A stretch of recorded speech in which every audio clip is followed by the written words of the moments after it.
2.1 Formulación de la teoría cromosómica de la herencia. Como subtemas veremos primera ley de segregación, segunda ley de distribución independiente, tercera ley de segregación independiente. ¿Okay? Con esto vamos a poder contestar la página número 14, donde vamos a encontrar 3 tablas de Punnett. Punnett creó un método sencillo para determinar la probabilidad de aparición de los fenotipos y genotipos probables en la descendencia. Sin embargo, el cuadro de Punnett es intuitivo, no matemático. Para obtener los resultados de Mendel y la probabilidad de la descendencia es útil en el uso de la cuadrícula de Punnett. ¿Okay? Es como un juego del gato. Las primeras cruzas de Mendel fueron monohíbridas. Esto se lograba mediante el intercambio de polen de plantas en donde los progenitores eran individuos con características iguales, es decir, cepas puras. Por ejemplo, flores del mismo color o de las mismas semillas, formas o de la misma textura. A los productos de estas cruzas los va a llamar generación filiar F1 y a los productos de esa misma generación los va a llamar F2 o filial 2. Dicho de otra manera, en la generación o en la primera generación vamos a tener cruzas de razas puras, ambas homocigotas para un determinado carácter. Todos los híbridos de la primera generación van a ser iguales.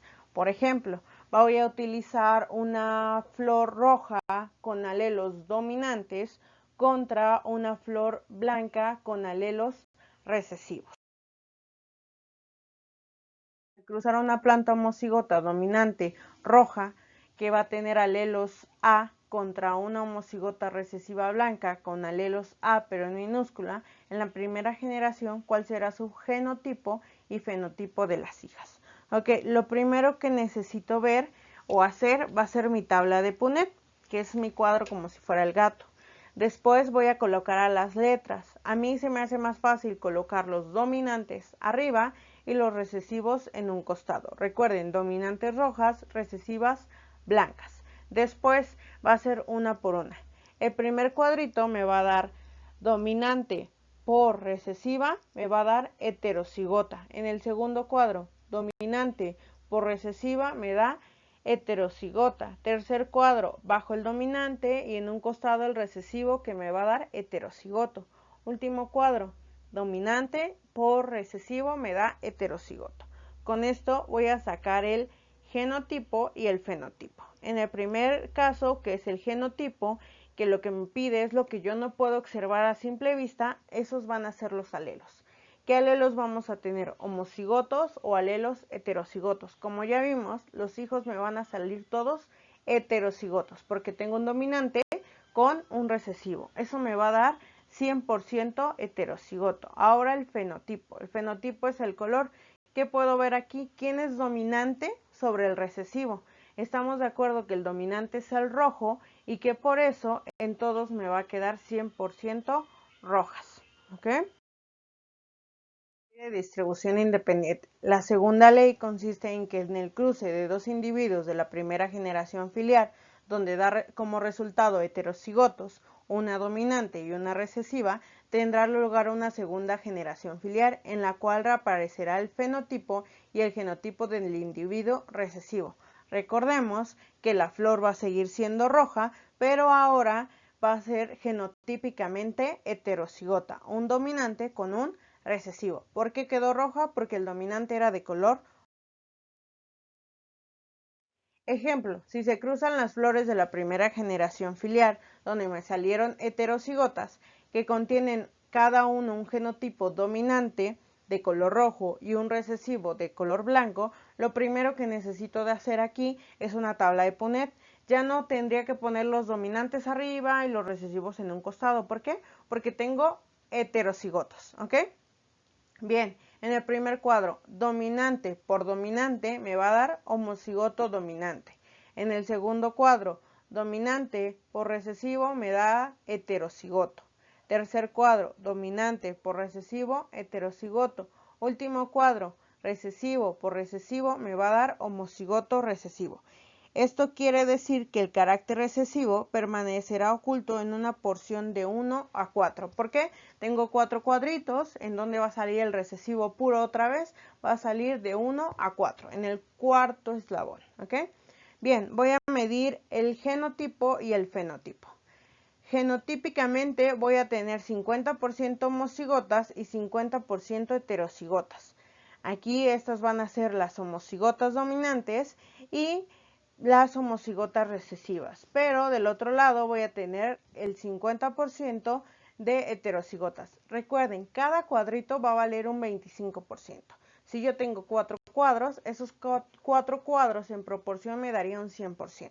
Bien, genotípicamente voy a tener 75% de color rojas y un 25% de color blancas. Tercera ley o ley de la segregación independiente. La tercera ley consiste en establecer que hay rasgos que se pueden heredar de manera independiente. Sin embargo, esto solo ocurre en los genes que se encuentran en cromosomas diferentes y que no intervienen entre sí o en genes que están en regiones muy distintas del cromosoma. Asimismo, al igual que en la segunda ley, esta se manifiesta mejor en la segunda generación filial. Mendel obtuvo esta información al cruzar guisantes cuyas características, es decir, color y rugosidad, se encontraban en cromosomas diferentes. Fue así que observó que existen caracteres que se pueden heredar de manera independiente. Por ejemplo, el cruce de flores con características homocigotas dominantes y homocigotas recesivas. Cada letra representa una característica y el que sean mayúsculas expone su dominancia. El primer carácter representa el color de las flores, A roja y A en minúsculas blanca. El segundo carácter representa la superficie lisa o rugosa de los tallos de las flores. B dominante va a ser liso y B recesivo va a ser rugoso. Este cruce resulta de lo siguiente. Lo que necesito observar aquí son los datos que me está dando de color y de forma. Recordemos, A dominante es roja y A minúscula va a ser blanca. El B va a ser dominante liso y el B minúscula o la minúscula va a ser rugosa. ¿Bien? Lo primero que necesito hacer aquí es una tabla, pero esta tabla va a ser de 16 características. Bien, los voy a acomodar. Puse números arriba para que podamos hacer la cruza. Bien, lo primero que voy a hacer es cruzar el cuadro 1 con el cuadro 1, el cuadro 1 con el cuadro 2, el cuadro 1 con el cuadro 3, el cuadro 1 con el 4 y así sucesivamente. Por ejemplo, el 2 con el 1, el 2 con el 2, el 2 con el 3, el 2 con el 4, cada uno, ¿ok? Veámoslo de la siguiente manera. Ok, como ya vimos en el cuadro anterior, lo primero que necesitamos hacer es hacer nuestro cuadrito de Punnett, solamente que aquí voy a tener 16 características. ¿Por qué 16 características? Porque recuerden que voy a tener 2 en color y voy a tener 2 en forma. Entonces esos 2 por 2 me dan 4. Esos 4 por otras 4 características que serían las mismas me van a dar 16. Bien, lo primero que voy a hacer es acomodar mis letras. Me quedaría en el primer cuadro dominantes las dos, una en color y una en forma, y eso me daría rojo liso. El segundo me quedaría un dominante en color y un recesivo en forma, y me quedaría rojo rugoso. El tercero me quedaría un recesivo en color y un dominante en forma, y me daría blanca lisa. El cuarto me daría los dos recesivos tanto en color como en forma, y eso me va a dar blancas rugosas. Lo que me da arriba lo debo de poner en un costado, ¿ok? Ya sea que ustedes primero coloquen todas las letras A y después las letras B, o lo acomoden primero el cuadro de arriba y después el cuadro de abajo, no importa, porque el orden de los factores no altera el producto. Bien, colocando esto, lo primero que voy a hacer es el primer cuadro. Bien, en el primero voy a tener un dominante con un dominante que va a ser el color y me va a dar homocigotos dominantes en color rojo.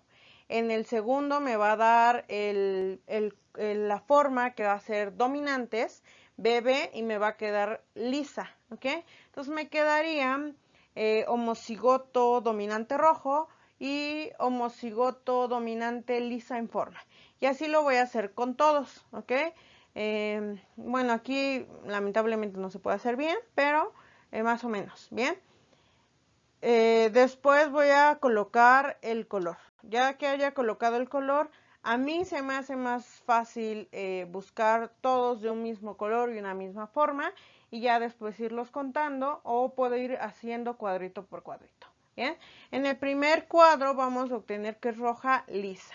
¿Por qué? Porque voy a tener el dominante en color rojo y el recesivo, el dominante en forma lisa.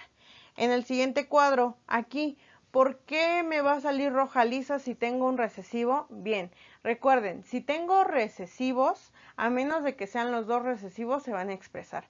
Pero si solamente tengo un recesivo, no se expresa.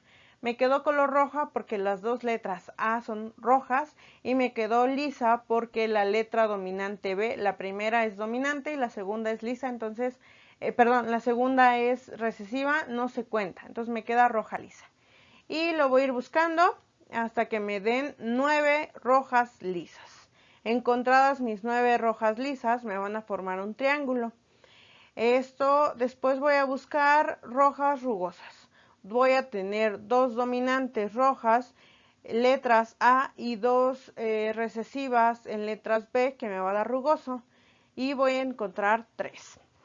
Después voy a encontrar que voy a tener blancas, lisas, blanca porque los dos alelos A son recesivos, y lisa porque mis dos alelos dominantes en forma va a ser lisa. Bien, voy a encontrar 3 igual, y por último voy a encontrar que me va a salir una blanca rugosa. Bien, mi probabilidad en una tercera tabla de Punnett va a ser de 9, 3, 3, 1. ¿Cómo encuentro esto? Bien, recordemos que tuvimos 9 rojas lisas, vamos a tener 3 rojas rugosas, vamos a tener 3 rojas lisas y vamos a tener una blanca rugosa. Bien, encontrado esto, vamos a tener que la probabilidad es de un 9, 3, 3, 1. Bien, espero que haya quedado un poquito claro, y si no, de todas maneras voy a subir un video donde yo lo esté realizando para que sea más visual. Sin más por el momento, con esto ya pueden contestar hasta la pregunta número...